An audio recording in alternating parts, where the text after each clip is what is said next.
அதனால் இந்த கடைசி காலத்தில் கடைசி ஒரு யுத்த காலம் இது. ஒரு யுத்தம் ஒன்றும் இல்லையா, இந்தியாவில் ஒரு சண்டை கிண்ட ஒன்றும் இல்லையா. நான் பேசுகிறது கர்த்தருடைய பிள்ளைகளை பைபிளை படிங்க. நான் சொல்கிற ஒரு யுத்தம் பைபிளை படிங்க. எபேசியருக்கு எழுதின நிருபத்தில் 6ஆம் அதிகாரம் 10லிருந்து வாசிங்க. 10ஆம் வசனத்திலிருந்து. கடைசியாக என் சகோதரரே, கடைசியாக வாசிங்க. கர்த்தரிலும் அவருடைய சத்துவத்தின் வல்லமையிலும் பலப்படுங்கள். நீங்கள் பிசாசின் தந்திரங்களோடு எதிர்த்து நிற்க திராணியுள்ளவர்களாகும்படி தேவனுடைய சர்வாயுத வர்க்கத்தையும் தரித்துக் கொள்ளுங்கள். ஏனெனில் மாம்சத்தோடும் இரத்தத்தோடும் அல்ல, துரைத்தனங்களோடும் அதிகாரங்களோடும் பிரபஞ்சத்தின் அந்தகார லோகாதிபதிகளோடும் வானமண்டலங்களில் உள்ள பொல்லாத ஆவிகளின் சேனைகளோடும் நமக்கு போராட்டம் உண்டு. நல்ல கவனிங்க. சில ஆட்கள், சில பிரசங்கிமார்கள் உனக்கு போராட்டம் கிடையாது, எல்லா போராட்டத்தையும் இயேசு சிலுவையில் சுமந்துட்டாரு, enjoy the presence of lord is good all the time.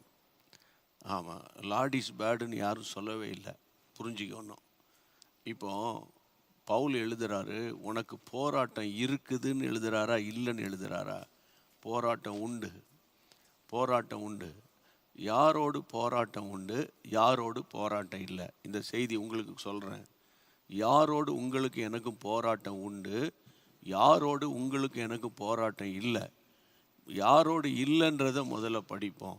அந்த 12ஆம் வசனம் தொடங்கும் போது 12ஆம் வசனம் தொடங்குது எப்படி? ஏனெனில் மாம்சத்தோடும் இரத்தத்தோடும் நமக்கு போராட்டம் கிடையாது.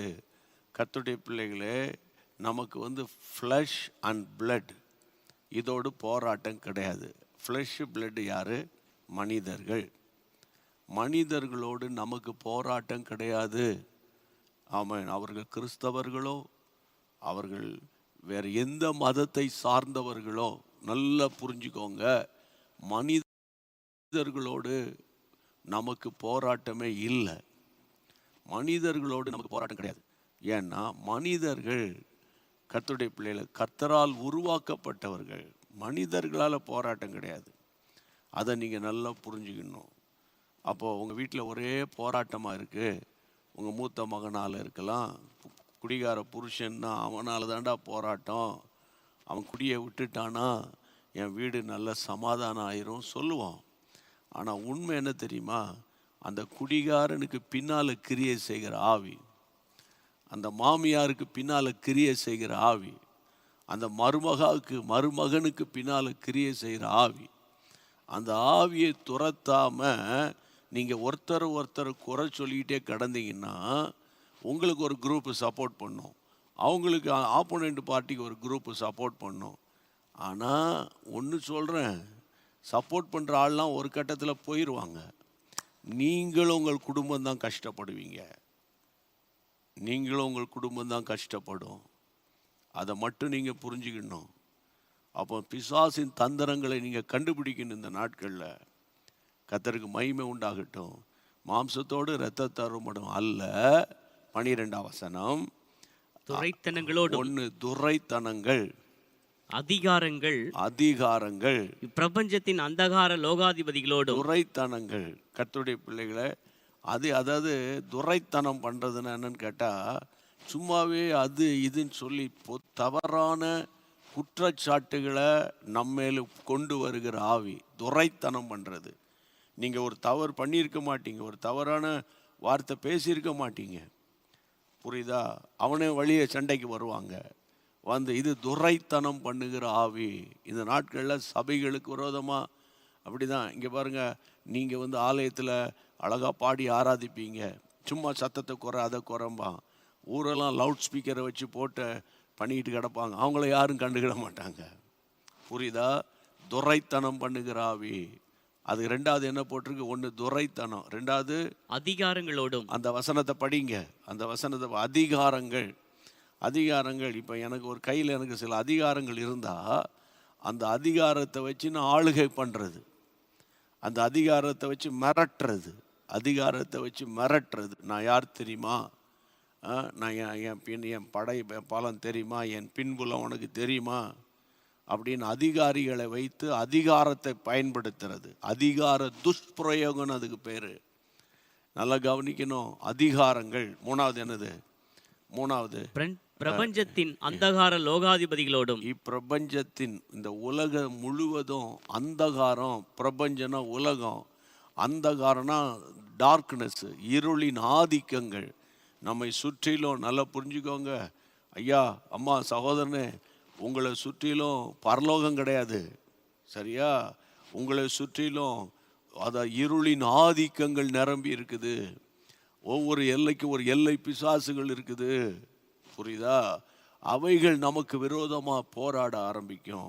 அடுத்தது வான மண்டலங்களில் உள்ள பொல்லாத ஆவிகளின் சேனைகளோடும். வான மண்டலத்தில் உள்ள, அது இங்கிலீஷ்ல கூட கீழே நீங்க படிங்க, இங்கிலீஷ்ல கூட கிளியரா இருக்குது. கர்த்தருக்கு மகிமை உண்டாகட்டும். தேவனுடைய பிள்ளைகளே, அந்த வான மண்டலத்தில் உள்ள பொல்லாத ஆவிகள், இந்த அட்மாஸ்பியர்ல பலவிதமான ஆவிகள் அலையும். பலவிதமான ஆவிகள் இந்த அட்மாஸ்பியர்ல. அது என்ன செய்யும் கேட்டால், நம்ம அழுத்தம் கொடுக்கும்.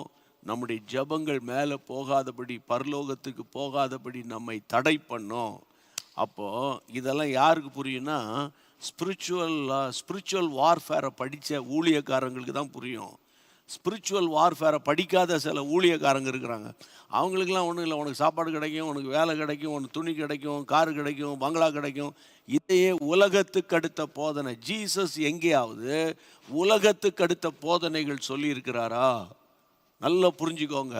முதலாவது தேவனுடைய ராஜ்யத்தையும் அவருடைய நீதியை நீ தேடு, இவைகளெல்லாம் உனக்கு தானா வருண்டான்னு தானே சொல்றாரு.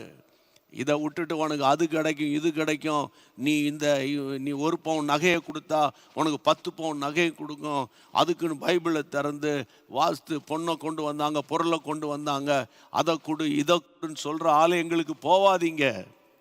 கர்த்தருக்கு மகிமை உண்டாகட்டும்.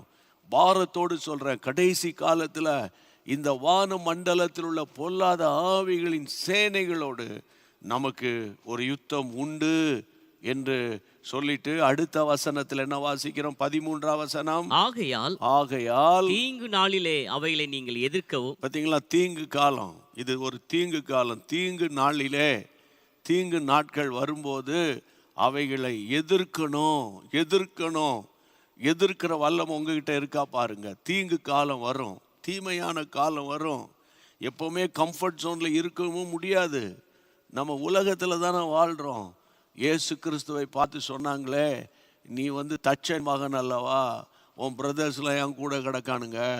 இன்னும் ஒரு கட்டத்தில் சொன்னாங்க, அதை பேசபூல் என்ற பிசாசை வச்சு தானே நீ பிசாசை துரத்துகிறாய் அப்படின்னு ஆண்டவரை குற்றம் சாட்டினாங்களே. அப்போ இன்றைக்கி நான் உங்களை பார்த்து சொல்கிறேன், இந்த கடைசி காலத்தில் இந்த ஆன்லைன் வியூவர்ஸ் ஏதோ ஒரு நாளைக்கு நம்ம பிரசங்கம் கேட்கலாம், ஒரு நாளைக்கு பாட்டு கேட்கலாம்னு சுற்றிட்டு வராதிங்க. வசனத்துக்குள்ளே உங்களுடைய வாழ்க்கை அமையணும். வசனத்துக்குள்ளே 8 மணி ஆயிடுச்சு. இப்போ இந்த வசனத்தின்படி இப்போ நம்ம ஜெபம் பண்ணி முடிக்கலாம். தீங்கு நாளில் அவனை எதிர்க்கணும். ஒரு கஷ்ட காலத்துக்குள்ளே போகிறீங்களா? ஒரு வேதனையான ஒரு காலத்துக்குள்ளே போகிறீங்களா? சரியா? நல்லா இருந்த பையன் இப்போ பேச மாட்டாங்கிறானா? நல்லா இருந்த மருமகா வீட்டுக்கு போயிட்டு திரும்பி வரமாட்டேன்றாளா? அல்லது நீ வராத அங்கேயே இரு அப்படின்னு நீங்கள் அடக்கி வச்சிருக்கீங்களா? சில மாமியார்லாம் கண்டிஷன் போடுவாங்க, நீ அப்படி இருக்கணும், இப்படி இருக்கணும். நான் தாழ்மையாக சொல்கிறேன், உன்னுடைய கண்டிஷனுக்கு கல்யாணத்துக்கு முன்னால் நீ சொல்லியிருக்கணும் உன் கண்டிஷனை.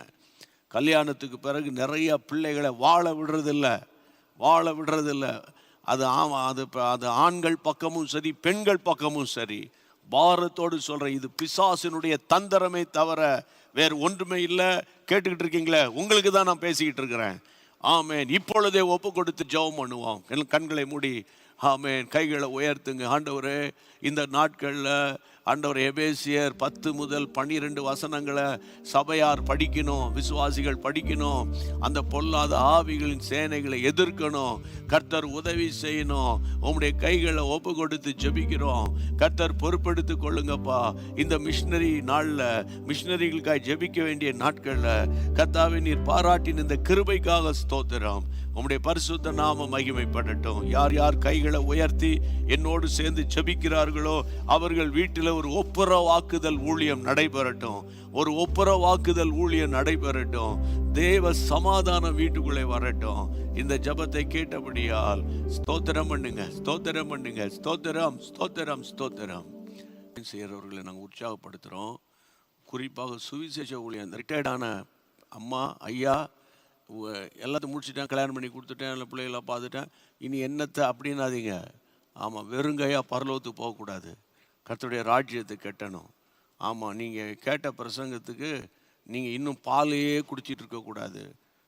நீங்கள் போதகர்களாக ஆக வேண்டிய நாட்கள். அதனால் சுவிசேஷ ஊழியத்துக்கு உங்களை அர்ப்பணிங்க. நம்ம எல்லாரும் சேர்ந்து ஆண்டவர் நோக்கி ஒரு சின்ன ஜெபம் பண்ணிவிட்டு அப்புறம் என் ஆத்துமாவை சொல்லிவிட்டு பிரைஸ் காட், ஹல்லேலூயா. நல்ல ஆண்டவரே, இந்த ஜெப நாளை எங்களுக்கு ஆசீர்வதித்து தந்ததற்காக ஸ்தோத்திரம். உம்முடைய கிருபை இன்றைக்கு சத்துருவை அடையாளம் கண்டு ஜெபிக்க உதவி செய்ததற்காக நன்றி. உம்முடைய மாறாத கர்த்தருடைய கரம் கூட இருக்கட்டும். இந்த நாள் முழுவதும் வந்த ஜெப குறிப்புகளுக்காக ஒப்பு கொடுத்து ஜெபிக்கிறோம். கர்த்தர் காரியத்தை வாய்க்க பண்ணுவீராக என்று நாங்கள் வேண்டிக் கொள்ளுகிறோம். ஹல்லேலூயா. உமக்கு மகிமை உண்டாகட்டும். பெரிய காரியங்களை செய்ய இயேசுவின் நாமத்தில் பிதாவே, ஆமென்.